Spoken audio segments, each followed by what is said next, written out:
Hai warga Jawa Timur, kembali lagi bersama saya Catherine Ellison dalam program Info Jatim.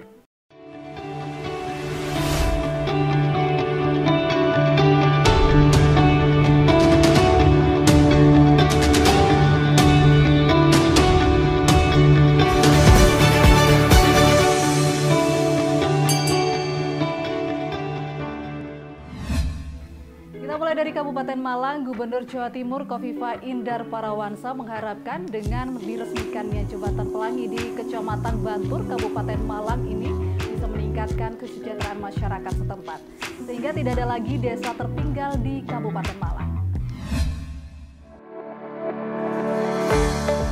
Efek dari adanya jembatan tersebut yaitu akan mempermudah akses menuju berbagai wisata pantai nan eksotis di bagian Malang Selatan. Sehingga diharapkan peningkatan kesejahteraan masyarakat di Malang bagian selatan akan terdorong tumbuh lebih cepat. Apalagi per tahun 2021, Kabupaten Malang telah terbebas dari desa tertinggal, sehingga infrastruktur yang akan terkoneksi satu sama lain menjadi hal vital dalam upaya menjadikan masyarakat Malang Selatan lebih maju dan sejahtera. Program strategis nasional JLS seksi 9 dan 10 pada dasarnya, yang seksi 10 juga sudah hampir selesai, seksi 9 sudah. Koneksitas ke Kota Malang menjadi bagian sangat penting. Di Kabupaten Malang sudah tidak ada lagi desa tertinggal per 2021. Tetapi bahwa di beberapa hal itu harus didorong betul kemajuan-kemajuannya, termasuk adalah peningkatan kesejahteraannya. Maka koneksitas dengan berbagai titik strategis menjadi penting, antara lain jembatan ini. Di dalam pemetaan Kementerian PUPR ternyata ini yang paling memiliki posibilitas tinggi untuk membangun koneksitas dari Kota Malang ke JLS. Maka kemudian jalur Gondang Legi ke sini ini akan dijadikan jalan nasional. Sekarang kalau misalnya proses pembebasannya tahun ini, karena pembebasan itu oleh pemerintah kabupaten, insya Allah tahun ini pembebasannya sudah bisa dilakukan. Seperti kasus kemarin untuk Lamongan, ketika pembebasan selesai langsung kita komunikasi, langsung kemudian ketok palu di Kementerian PUPR. Nah ini juga insya Allah seperti itu.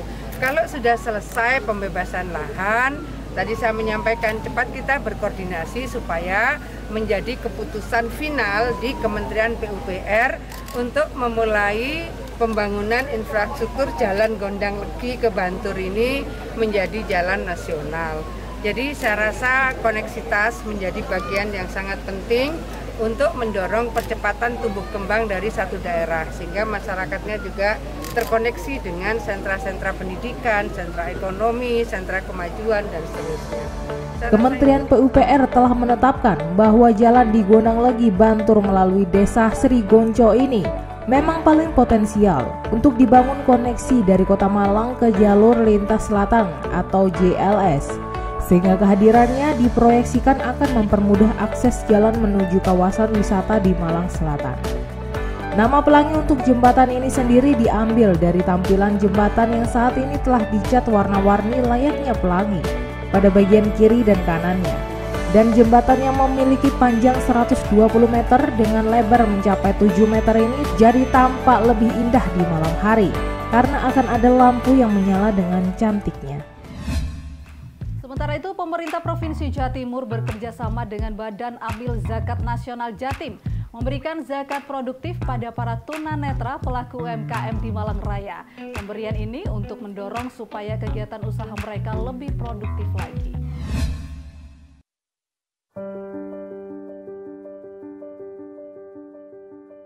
Gubernur Jawa Timur Khofifah Indar Parawansa menandaskan bahwa proses pemberian zakat produktif untuk para pelaku usaha ultramikro sudah diberlakukan di beberapa tempat.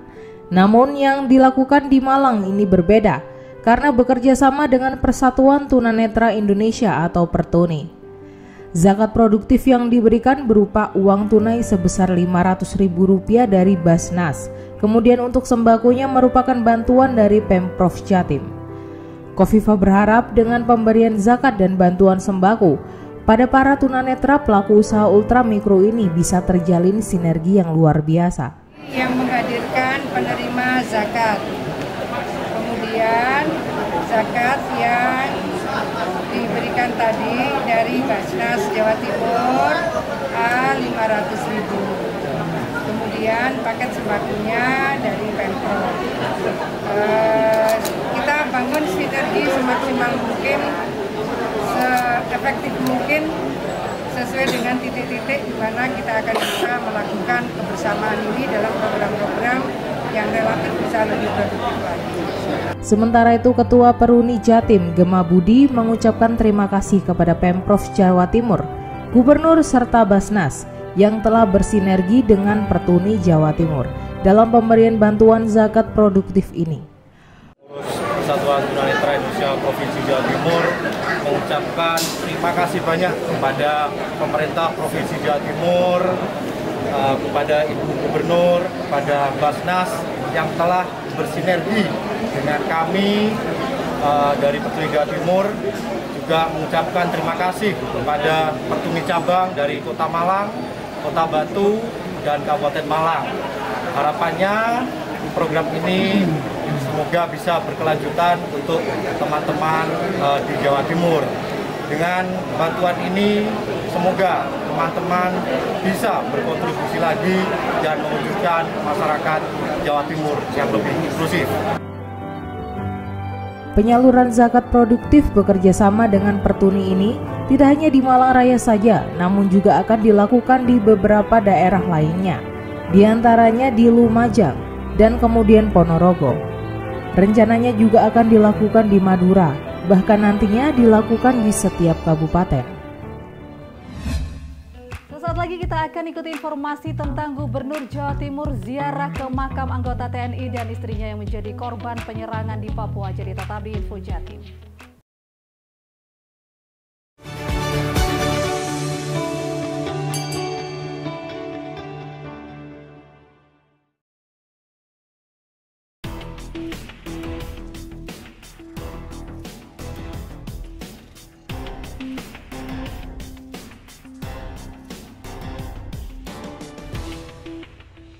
Penasaran kapan pandemi ini selesai? Salah satu sinyal positif kita untuk keluar dari pandemi ini adalah saat sudah ada vaksinnya. Kabar baiknya, vaksin COVID-19 sedang dalam masa persiapan untuk diproduksi. Salah satu tempatnya di sini nih.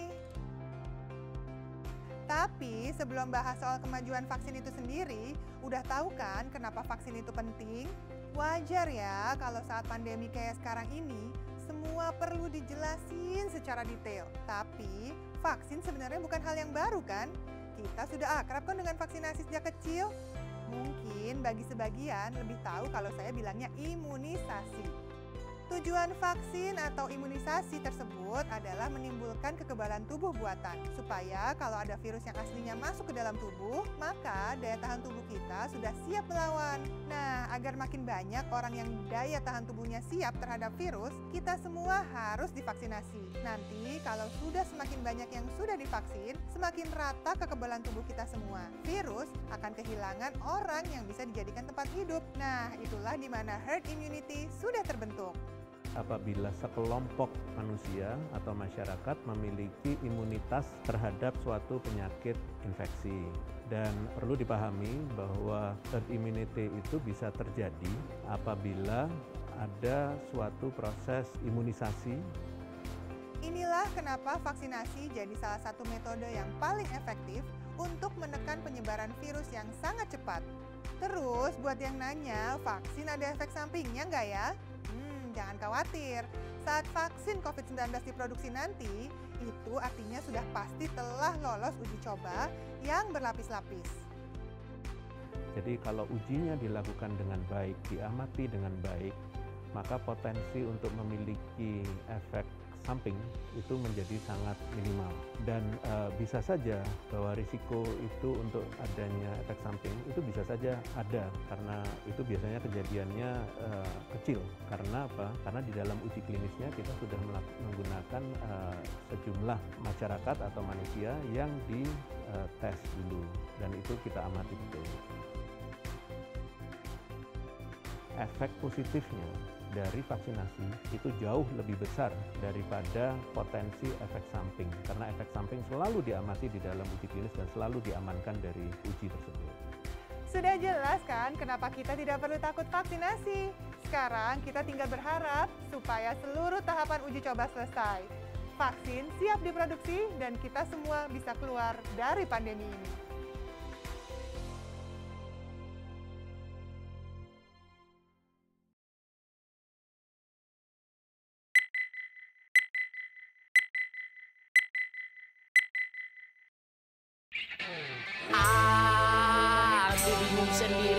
Aku bingung sendiri, yang mana?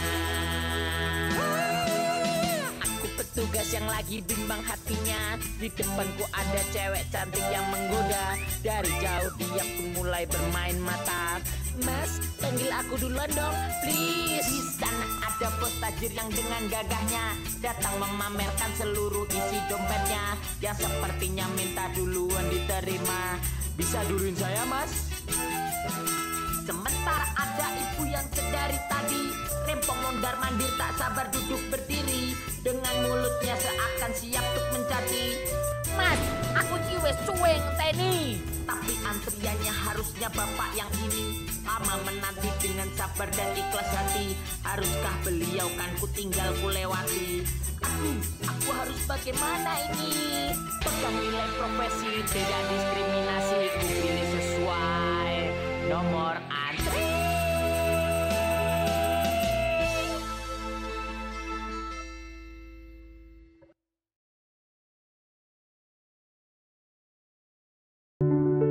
Dulu, aku dan adikku selalu diantar ayah naik kendaraan umum ke sekolah.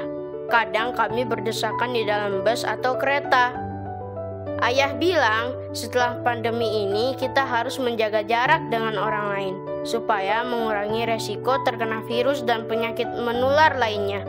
Kita harus selalu pakai alat pelindung diri, seperti masker dan bisa ditambahkan pelindung wajah. Juga gunakan hand sanitizer jika belum memungkinkan untuk cuci tangan. Sesekali ayah mengajak kami naik kereta. Aku ingat waktu adik pernah ketiduran di dalam kereta. Hihi. Naik kendaraan umum memang menyenangkan, tapi jangan lupa mentaati protokol kesehatan yang berlaku sekarang. Oke guys, jangan lupa jaga kesehatan kalian.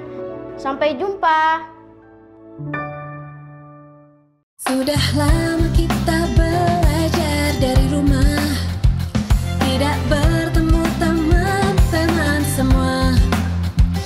Biasanya kita belajar bersama, penuh dengan suasana riang. Kangen teman-teman semua yang selalu di hati. Kini tiba saatnya belajar tatap muka, terbatas dan juga aman. Atas izin orang tua kita bertemu lagi. Ingatlah hari ini. Etika baku bersih, cek suhu jangan lupa, cuci tangan dahulu, jaga jarak selalu, pakai maskermu. Kombinasi pembelajaran berkualitas yang aman juga nyaman bikin orang tua makin tenang.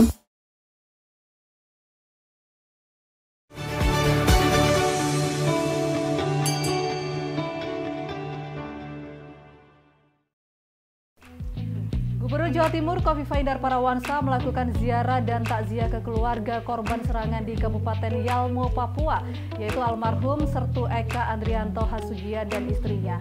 Dan berikut pesan dari Ibu Gubernur terhadap keluarga yang ditinggalkan. Innalillahi wa inna ilaihi roji'un. Kita semua menyampaikan duka cita yang mendalam atas gugurnya Sertu Eka Andrianto Hasugian beserta istri Ibu Sri Lestari. Mudah-mudahan kedua beliau dipanggil Allah dalam keadaan husnul khotimah. Bertugas dengan memberikan dedikasi, pengabdian dan pengorbanan yang luar biasa untuk negara kesatuan Republik Indonesia adalah tugas kita semua. Dan almarhum almarhum Sertu Eka Andrianto Hasugian beserta istri telah melakukan tugas itu 8 tahun. Beliau sudah melakukan tugas di Papua dan terakhir di Wamena, dan akhirnya Allah memanggil beliau pada saat melaksanakan tugas di Wamena.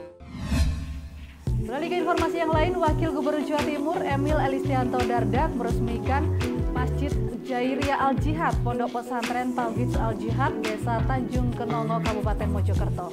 Diharapkan adanya masjid ini bisa menjadi warna baru komunitas di sekitar masjid.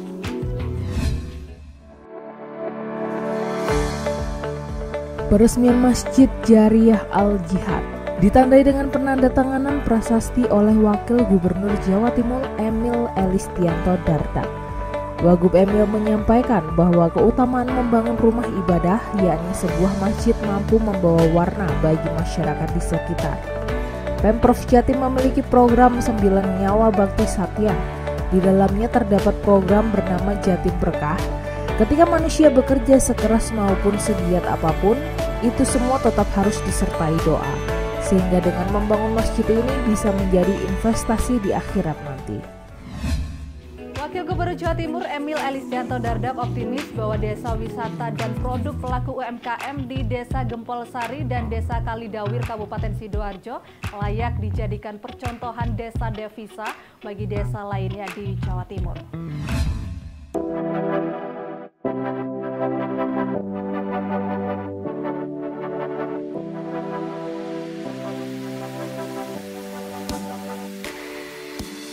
Rasa optimis muncul ketika dilakukan pameran produk UMKM di bulan puasa secara nyata, di mana pada momen tersebut Desa Kalidawir disulap warga dan para pemudanya menjadi tempat wisata yang luar biasa.